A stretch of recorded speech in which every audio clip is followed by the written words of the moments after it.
Hey, this is Raw Spoon. These are my thoughts and stories from my blog. Enjoy! Gay Boy. Lincoln was a good student. He was a nice guy. He was polite and obeyed his parents. But in middle school, life had begun to go sour for him. His dad started being very mean to him for no reason. People at school teased and talked about him behind his back. Lincoln didn't have a whole lot of friends, but the friends he did have were mostly girls, and he was okay with that. But he was sad, and he didn't know why none of the boys would even talk to him, not, at least, in a nice way. Lincoln found he was good at singing and acting. He had a beautiful, tender voice, and just felt like he shined when he acted on stage. He thought maybe these things would make his dad proud of him. They didn't. Lincoln kept some secrets in his head, secrets that he couldn't tell anyone. Secrets that made him cry in his bed at night. He couldn't understand why God would put these things into his head and into his body. Why did he feel the way he did? What had gone wrong with him? Some days the secrets just felt too big to bear on his own.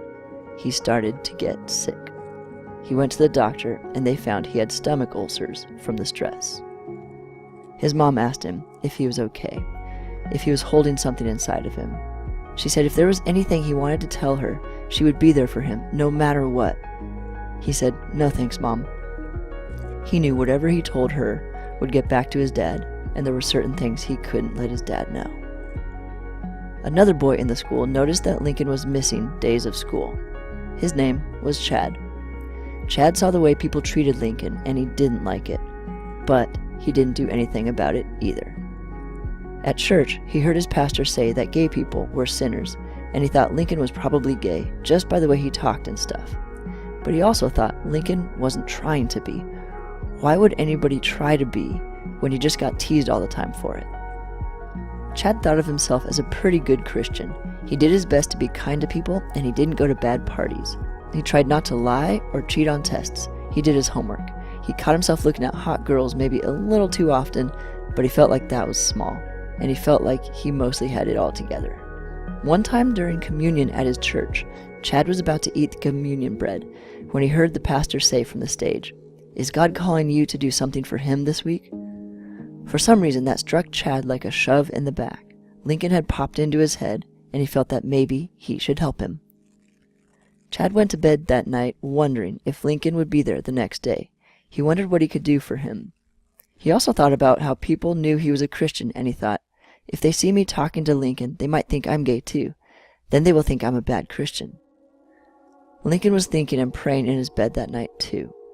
He had been out of school the whole week before because he had been so sick. But he felt maybe he was finally strong enough to go back to school tomorrow. Lincoln knelt on the edge of his bed and desperately prayed, "God, please, I can't carry this alone anymore. I understand you have given me this burden, and I want to try to carry it and live the life that you want me to live. But I don't even have to get married. I can live without love and sex. I think I really can. But I just need a friend who I can talk to about it. Someone who's really nice. That's all I need, God." The next day, Chad saw Lincoln walking through the halls. Lincoln looked sick with sunken eyes and hunched over back. Chad watched Lincoln walk by as he was putting his books in his locker. A boy next to him said, "Dude, that dude looks terrible today. I bet he has AIDS. That serves him right." Chad didn't respond.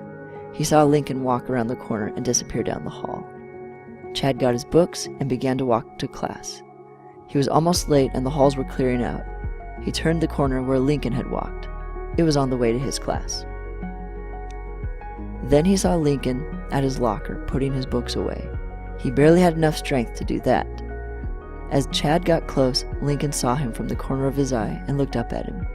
But before they could exchange a smile, some boys came out of the bathroom, which was right next to Lincoln's locker, and one of them threw a candy wrapper at him and said, "That's for you, fag." Chad wondered for a few moments if he should have stopped walking and gone back, but he finally thought, I don't know what just talking to him would do, and plus, I don't want to make Christians look bad. And being late to class is probably worse anyway. Chad continued walking as the other boys laughed and walked away. Lincoln was left alone, crumpling to his knees at his locker. By the time Lincoln looked up again with desperate eyes, Chad was already gone. Chad continued on towards his class and sat, pretending to pay attention. But really he was thanking God that he wasn't gay, like Lincoln probably was. He thought, I wonder if he did something really wrong to deserve that. As for Lincoln, that day was the last straw. He felt God had deserted him. From that point on, he started going to chat rooms for gay men. In high school, he started going to clubs to meet others that had chosen the lifestyle he was now choosing. He stopped caring that his dad hated him, and eventually he admitted to his mom and his sister that he was gay. Within 15 years, Lincoln had contracted AIDS, and he died in a lonely apartment with only his partner, who was also dying from pneumonia that he had contracted by complications of AIDS.